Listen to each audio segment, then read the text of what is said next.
Hey, Montel Williams here. Look, I've got some incredible news to share with you. I want to tell you about my brand new book that's coming out that's called The Sailing of the Intrepid. Now, this book is more than just an historical account. It's a tribute to the brave men who served aboard the USS Intrepid and a celebration of their extraordinary legacy. Writing this book was such an incredible story, and I'm really thrilled to be able to share it with you.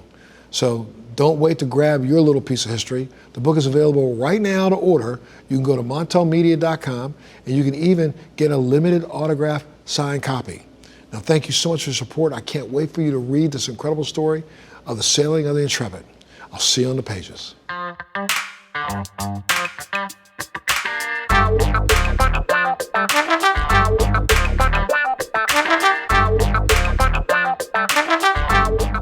Hey guys, welcome back to Let's Be Blunt with Montel, where we have real conversations about medical cannabis, its applications and how it's changing lives. Of course, I'm your host, Montel Williams, and today we're going to be talking about something incredibly personal, powerful, and potentially life-changing for patients, caregivers, and family members alike.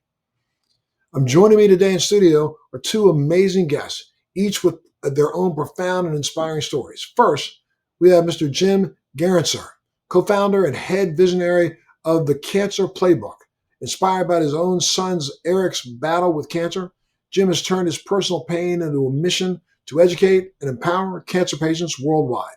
Jim witnessed firsthand how cannabis transformed Eric's experience of cancer treatment, and today he's here to share how the Cancer Playbook is revolutionizing support for patients. Also with us is Jamie Bennett, co-founder of the Cancer Playbook. Jamie brings not only professional expertise, but a deeply personal perspective.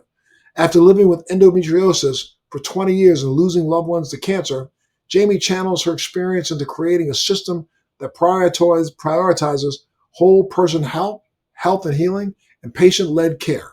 Welcome, Jim and Jamie, to Let's Be Blunt with Montel. Thank you both for being with us today. Thank you very much for having us. Excited to be here. Absolutely. Thank you. Jim, let's start and begin with your story. I mean, your story does begin with your son Eric's diagnosis. Can you take us back to the moment and tell us how that inspired the Cancer Playbook? Okay, it started when he was 8. My son, it ends when he's 30. He's 32 now, running the company business, so it ends really good. So at 8 years old, he was having headaches and vomiting in the morning, almost every morning.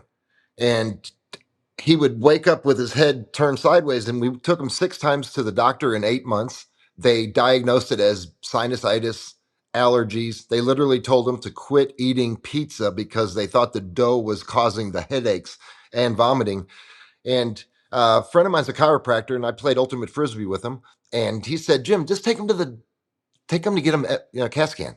Just eliminate the worst case scenario." So it's the chiropractor telling me eliminate the worst case scenario, not our pediatrician. And we went in and got the CAT scan. He had a golf ball sized tumor in his brain. So I thought he was going to die. Big part about it was I'm pretty OCD, and I went into search mode of trying to find someone that had gone through this before so I can talk to him. I needed to have some hope. And I found a guy that had a daughter that had the exact same type of tumor. Surgery went well. When we met each other, she was running around, inspired me a lot. Surgery went okay. They weren't able to remove all the tumor. Here's 8 years old, ended up losing, we didn't know it, but the brain tumor caused so much pressure on his optical nerve that in one of his eyes, he couldn't see. So that we didn't even know that until after surgery. 2 years later, a reoccurrence basically started growing again because I didn't get it all out. Went through surgery, which is not good, 2 times, but actually a craniotomy where they cut a hole in his skull, and it's brutal. And when he came out of surgery, he was paralyzed on half of his body. He basically had a stroke during surgery and couldn't walk. And even the doctor was amazed at what was going on. And it was tough. He's 10 years old. He was playing ice hockey. He couldn't skate anymore. Now we're trying to rehab him to walk. Worked really hard to get that done over the next 6 to 8 years. He rehabbed really well. If you throw him a basketball right now, he still catches it with one hand. That left side still doesn't fire, but he's pretty normal, man. He does a great job at it. Wonderful, unbelievable kid. Very, very passionate and an old soul. which I don't wish it upon anybody, but if you do have the ability to have that involved in someone that you love, you'll recognize something special about them after they go through what they have to go through. And then we had 8 years worth of CAT scans, MRIs, PET scans, everything, checking it out, making sure the brain was good, blah, blah, blah. Typical Western medicine. We got a full clearance in 2007 or 8. And I'm sorry, it was in 2012, 8 years after the surgeries. We were at the Masters celebrating, drinking a lot, and he couldn't pee. So he had to fly back from Augusta to California. When he got back, he went to the doctor. The doctor said, "You have cancer." So here's a kid that just got full clearance for what he was going through, and now he's dealing with it again. And this was a lot more aggressive. It was a Burkitt's lymphoma. And the way cannabis got involved is that we were locally involved with a family that had a brain tumor survivor, and they worked with cannabis oil. And as soon as Eric got out of the surgery and chemo and everything that he went through, which was incredibly brutal, they gave him some oil, and it eliminated 5 of the 9 prescription drugs. So I immediately was like, what the hell's going on here? And that's where the journey started. And Eric's doing great now. He's running the family business. It's a horror story for a parent to go through that. I started the charity. It's called Early Recognition is Critical. At the But time, this is also what inspired the book, The Cancer Playbook. 100%. Yes, yes, and it was and the final thing was I got skin cancer, and because early recognition is critical, that's the key. But when I got skin cancer, I caught it early. It was basal cell carcinoma. And I read in a book called Phoenix Tears to get full extract cannabis oil, put it on it, and you will see things happen. And I did it. And 10 days later, the skin cancer was completely gone. So I started going into the mode of, okay, I want to start helping cancer patients out. And that's where the concept of Cancer Playbook came from, is like, how can we help people use cannabis to use on skin cancer instead of going and getting cut? And explain to me, is the book a compilation of anecdotal stories of people who've had cancer? Well, how's the book? What is the book? Explain it to me. Cancer Playbook is a combination of patient-reported outcomes, which is uh, anecdotal evidence, and then we have research. So you have the patient-reported outcomes plus research equals playbook. The stories are all from cancer patients that either use cannabis or not.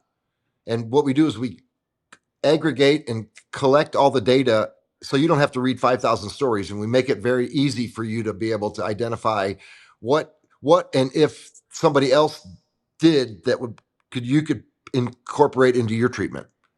And it's like a playbook. So we don't have 3 or 4 plays in a row. We have one play. And then the next play is based off of how that first play goes. Got Jamie? it. And Jamie, your story involves personal battle with chronic illness and loss. How did these experiences shape your mission with the Cancer Playbook? So, not I don't want to go into too many details of my medical past, but I have been a 20-year patient in and out of surgeries, in and out of having sepsis infection. And when Oklahoma legalized cannabis, I stumbled on full extract cannabis oil, and it changed my life completely.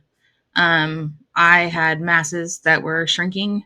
I had the want to get up and fight for my life, when before I felt like, after 50, at that time 15 years of battling, you're tired. So if this helped me and it increased the quality of my life, I knew it was going to be able to do something for other patients. And unfortunately, endometriosis is an understudied disease, and you've got, personally, I have faced the cancer scare multiple times, as it looks and mimics cancer. So multiple times my family and I have been informed that they think I have stage 4 cancer, and it turned out to be endometriosis. So I fully understand that panic that sets on.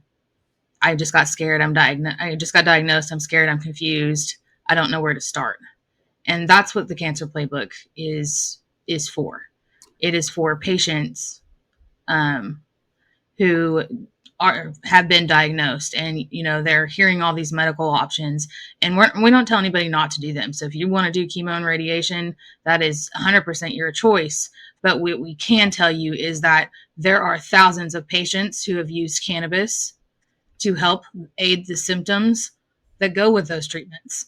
and that's what we offer. So when you go to Cancer Playbook, there's an option right from the beginning to build your own playbook, and you can go in and you can fill out a short survey.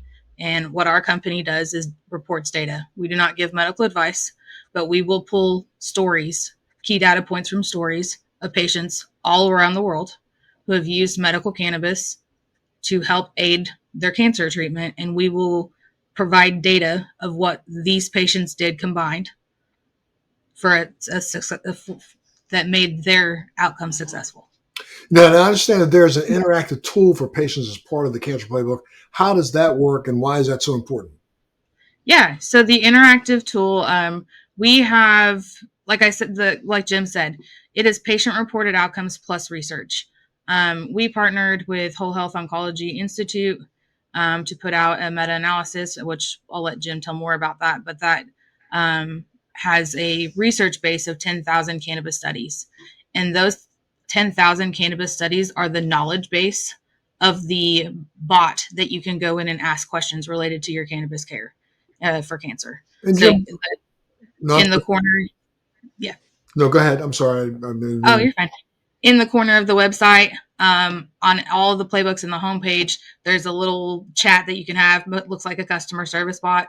That thing will answer so many questions. You can ask all kinds of stuff about your cancer care and that. Wow. Well, Jim, tell us a little bit about the meta-analysis that you guys published in April of 2025 on medical cannabis and cancer outcomes in Frontiers in Oncology. Well, it started off as a passion project, and it turned into a research project. Our medical advisor, he recommended that we have to plant our flag before we start talking any type of medical cannabis education at all. So he said, let's write a paper, let's get it do a meta-analysis, peer-reviewed paper. So the journey started about 2 years ago. I mean, it took multiple researchers, full-time efforts to pull all these data points together. And what it's become is it became the number 2 paper ever published by Frontiers. So the concept of it really had a impact on a lot of different people. The appetite for this type of information was huge. Everybody that you ever ask about medical cannabis just says, we need more data. We need more data. Well, we brought that data, and the people responded. We had like literally 2 or 3 negative responses to it. And we expected thousands of negative responses because we had hundreds of thousands of positive responses. So what is so ignorant is the fact that people keep, especially politicians, keep claiming that we need more information, but there's more published research right now on cannabis than any other single drug in the world. There's over 36,000 published peer-reviewed studies and documents that are out there right now, averaging around 3,500 to 4,000 of them a year. So I don't know how much more study we need to do to literally turn anecdotes into real research. We are living that. And Jamie and I moved on. We didn't let that stop us from helping patients. We have a program in Oklahoma. Jamie can tell you a little bit more about it. But our program at Cancer Playbook is based off of what we call the OGs. There's a lady that we work with that's been making oil for 50 years, 5 decades, and she helps people on a daily basis. But she's in her 70s now, and she won't be around forever. And there's no 20 or 30-year-olds that are stepping up to take that role. So I thought, go ahead. No, I was going to, okay, keep going. Sorry. So I said, we cannot let your spirit die. And we need to be able to replicate what you're doing over and over again. So, because we can't give medical advice. So we thought the best way to do it, I'm a big Waze app user. When I'm driving down from Dallas to Austin, I'm on Waze the whole way. It's telling me all this information. There's a police, there's traffic, and there's an algorithm that helps you understand like how many cars in a traffic jam where they respond. They don't do it on the first response, but after like 10, they'll tell you to reroute. And that's how the playbook is built, is to help you navigate that journey you're on.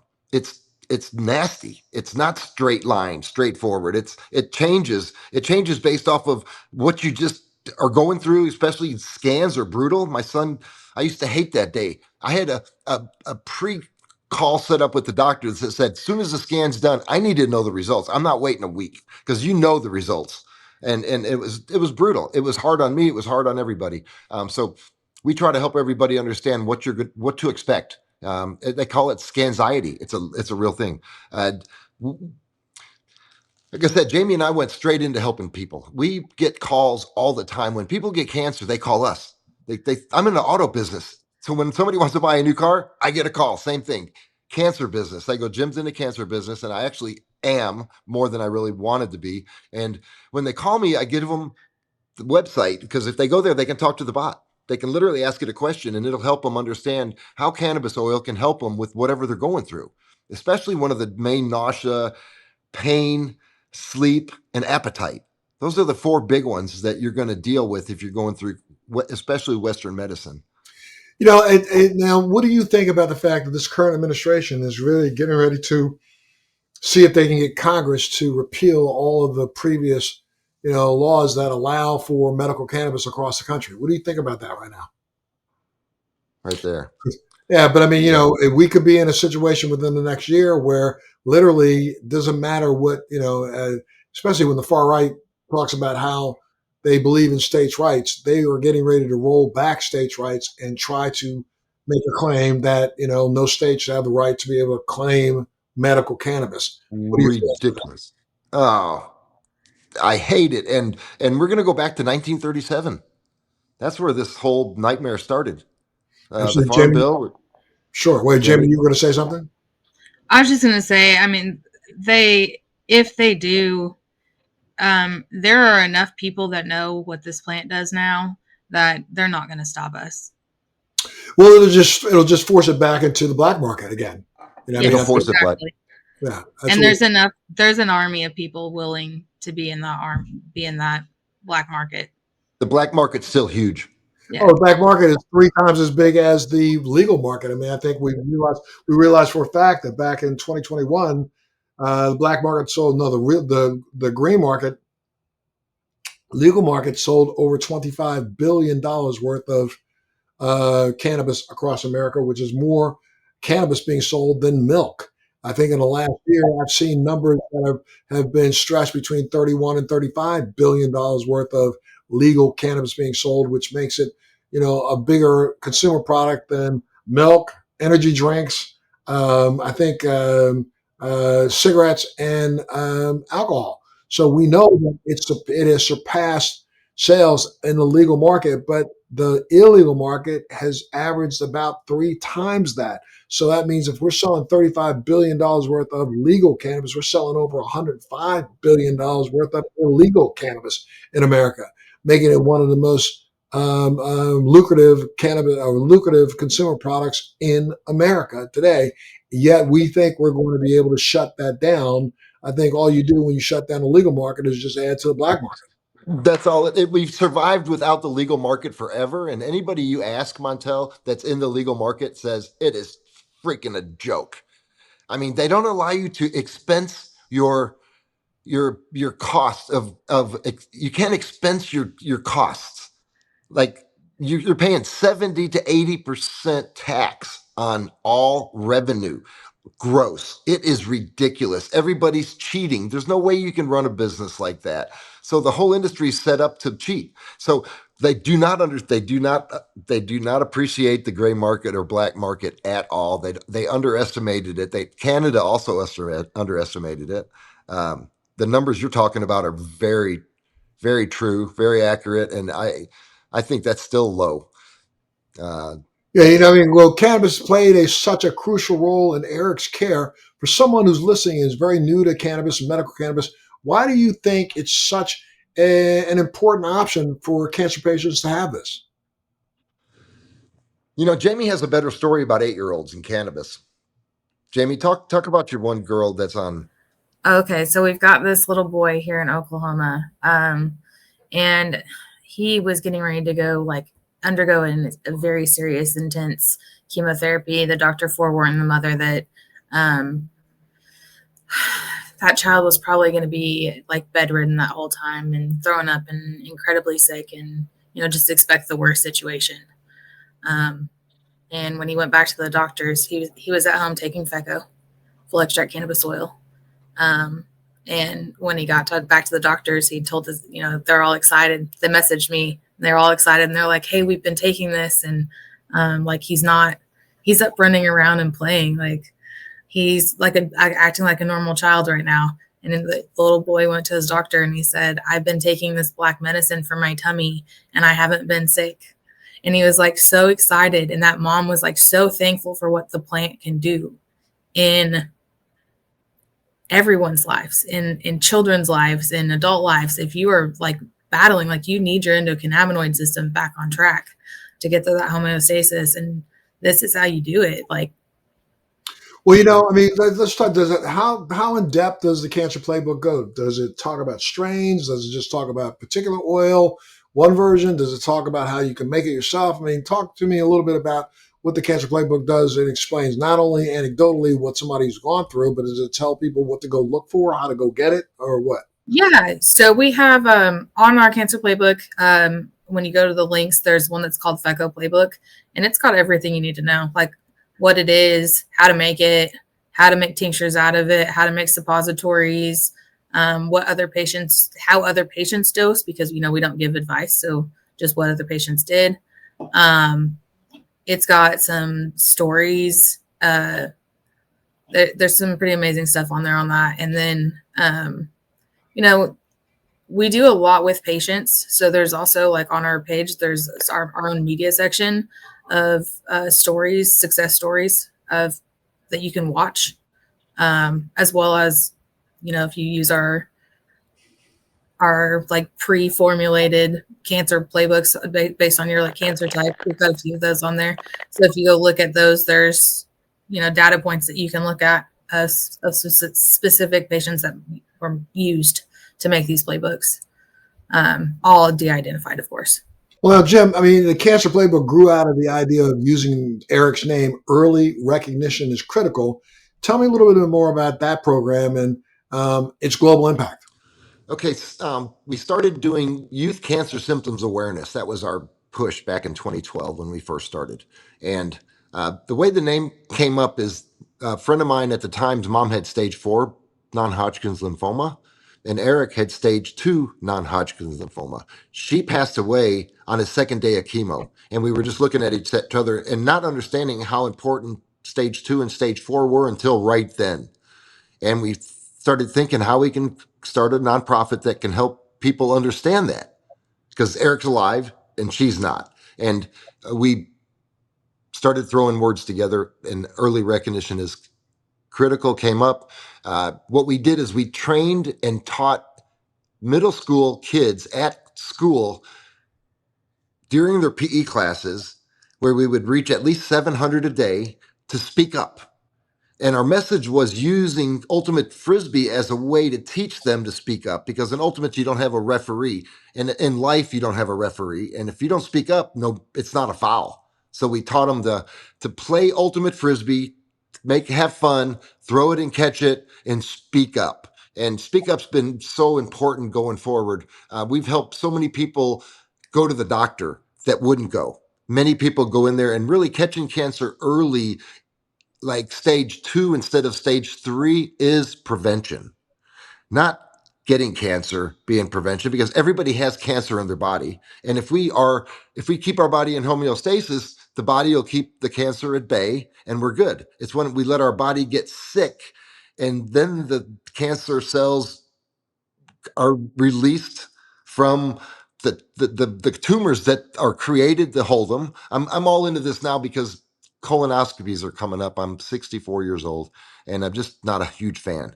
They talk about how they go in there and they cut out the polyps that are actually built by the body to do exactly what they're doing, and you're in there cutting them out. I'm not a big believer in biopsying.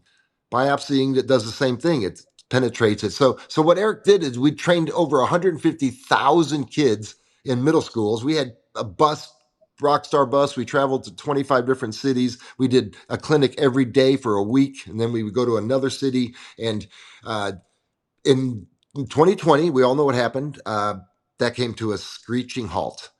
And at that point, that's when we started looking at doing what we're doing now. We're doing breast self-exams all over the world. We're in Uganda, Kenya, Venezuela. We just finished a program in Colombia that teaches women to do breast self-exams monthly, and instead of only once a year, breast month. So it's gone amazing. And at now we're starting to incorporate the Cancer Playbook into Eric's mission also. We have a program, what we call 40-20-40. 40% prevention education, 20% screening, and 40% path forward if needed. And Eric is all about the first 40%, right? And then Cancer Playbook's all about the second 40%. We are trying to, talking to us, we're doing a lot of podcasts and stuff. We cannot talk medical advice.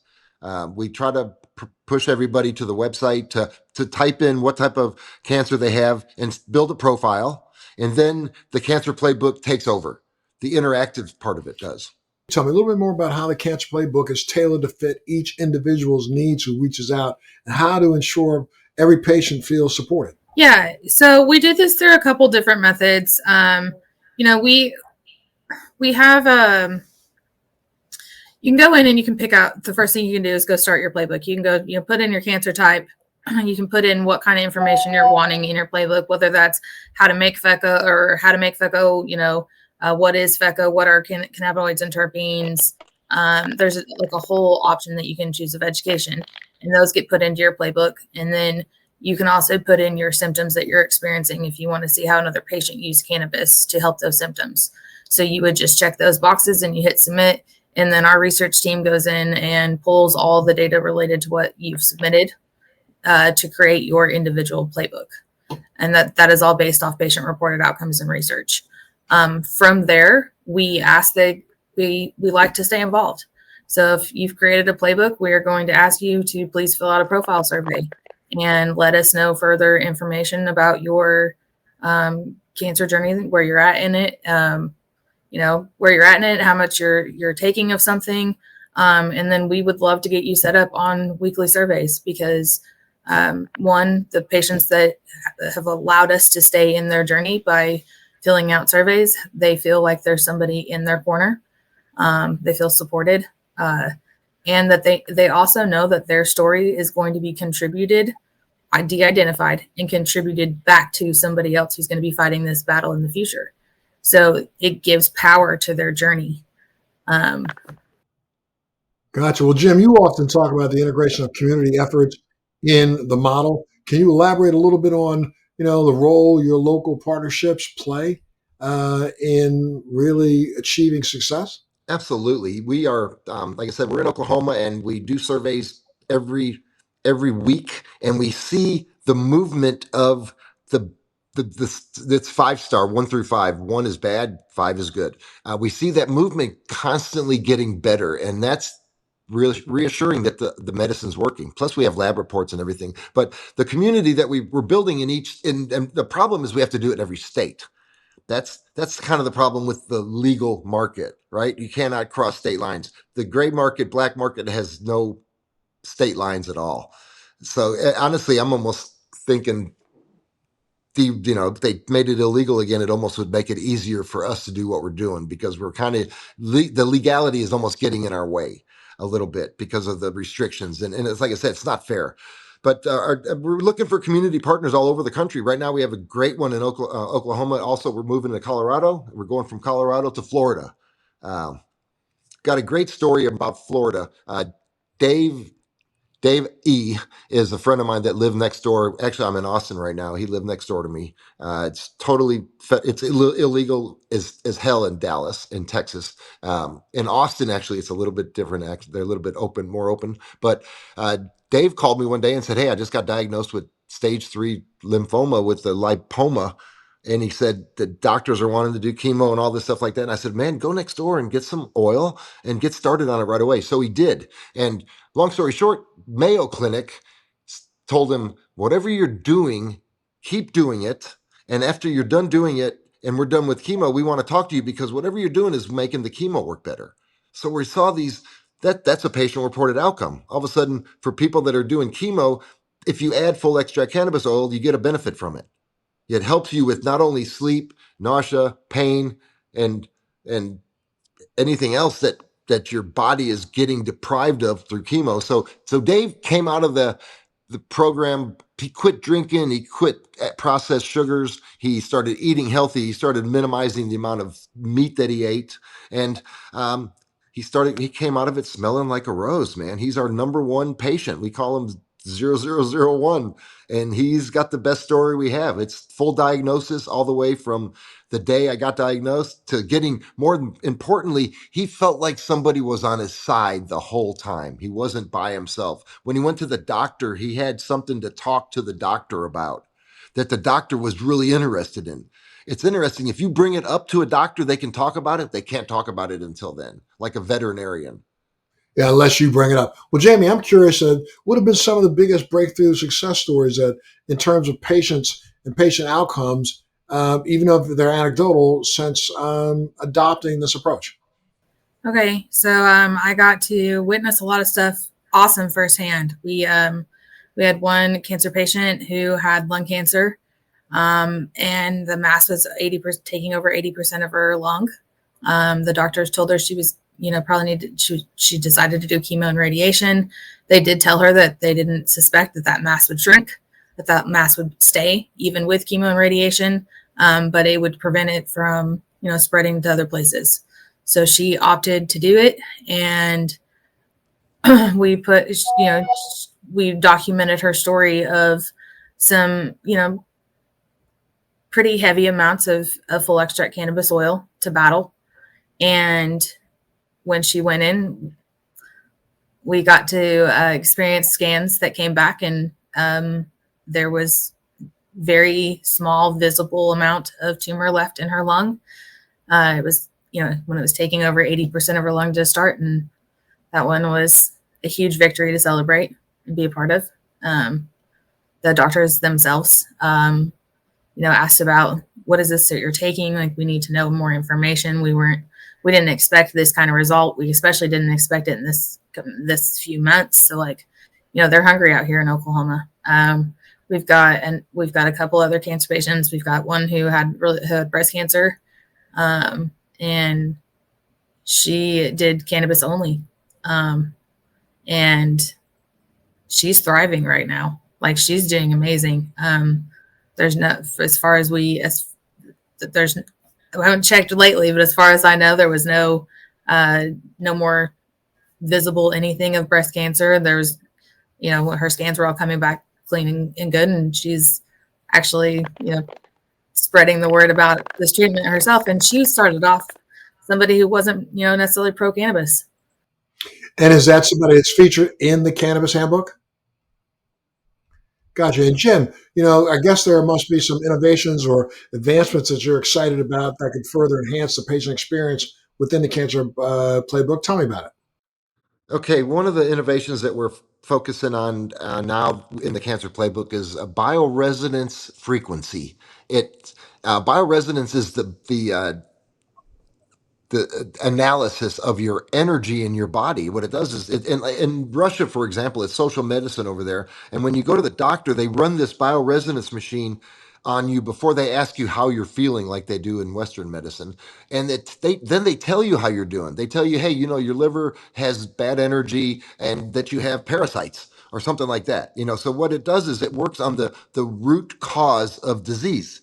And most diseases, I've heard up to 99% of them are caused by either bacterias, viruses, or parasites.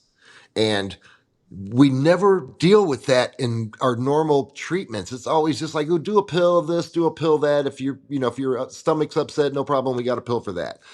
When you're working with parasites and bacteria and viruses, you can treat the root cause, which is huge. That way it doesn't come back. And cancer coming back is a huge problem. You hear about it all the time. It's because they treat the symptom. They killed the cancer, but they didn't kill what was causing the cancer.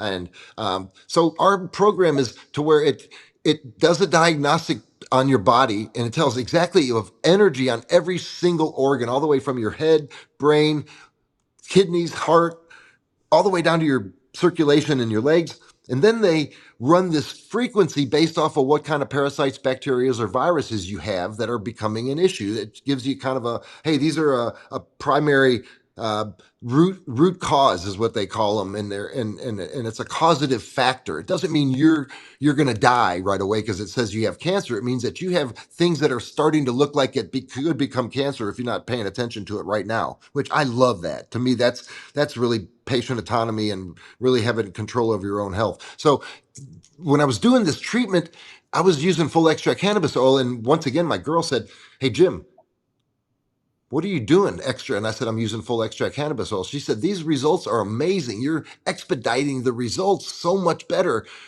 And she says, "I think what full extract cannabis oil does is that it helps target those bacteria and viruses and parasites."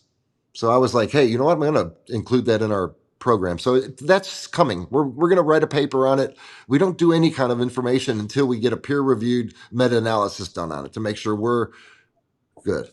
No, go ahead. No, and for our listeners out there who are listening in and tuned in today, I mean, how can they take part in some of the stuff that you're doing? Are there studies? Are there trials? I mean, what do you want them to do? What do you think their takeaway should be? Join if you have cancer and you're currently going through it. Come on and sign up for a playbook. It's easy. All you got to do is give us your email and the type of cancer you have, and we'll start the communication with you. If you want to volunteer for ERIC, early recognition is critical. You can just get on our website. It's ericversuscancer.org or earlyrecognitioniscritical.org. We love volunteers. Right. We also work with dogs, by the way. Gotcha. And Jamie, anything else you'd like to add or share? Yeah, if you are out there and you want to share, you've already had cancer and you want to share your story, we love that. We need that. There are plenty of people out here who have already used cannabis for their journey. And if you can go to cancerplaybook.org and, tell us your story, there's options there to share your story. You can help move mountains with us. And if you're a researcher out there who, wants to connect with our team, or we can, if you go to our website, at the bottom of it, there's a contact us form. We're happy to sit down, schedule meetings. That's what we do. We network all day long with like-minded people. We work with some amazing people, to include the Society of Cannabis Clinicians. Jim, I don't know how many of these we're going to say off. Institute of Cannabis Research. Yeah, ICR, Institute of Cannabis Research. So we're involved in some things. Well, Jim and Jamie, thank you so much for being part of the show today. What you built isn't just a resource, it's a revolution in patient care. And to everyone listening out there today, remember this: you don't have to face these challenges alone. Tools like Cancer Playbook and communities like ERIC prove the power of connection and sharing and stepping beyond, the systems to help others and be a part of a community that's really, truly helping others. And if you're navigating cancer, caregiving, or just curious about how cannabis can help, visit cancerplaybook.org and take the next step in your healing, as well as stay informed, be well, take care of yourself, and thanks so much for being a part of the show today. Both of you, thanks for being a part of Let's Be Blunt. Make sure you tune into the next edition of Let's Be Blunt with Montel. Thanks for joining me on Let's Be Blunt with Montel. Please make sure you're subscribed and hit the bell to be notified when new episodes post each week. We'd love to hear your feedback also, so please send us your comments. Military Makeover is so grateful for the support of Purple Heart Homes, a nonprofit organization that rebuilds and transforms the homes for our veterans. Our heroes come home with sacrifices most of us can't imagine. As a veteran myself, I've been there and founded Purple Heart Homes to help. When I tell the story of Purple Heart Homes, it's the freedom to not have to depend on somebody else to do the simple everyday things in life. Visit phhusa.org/makeover to learn how you can help.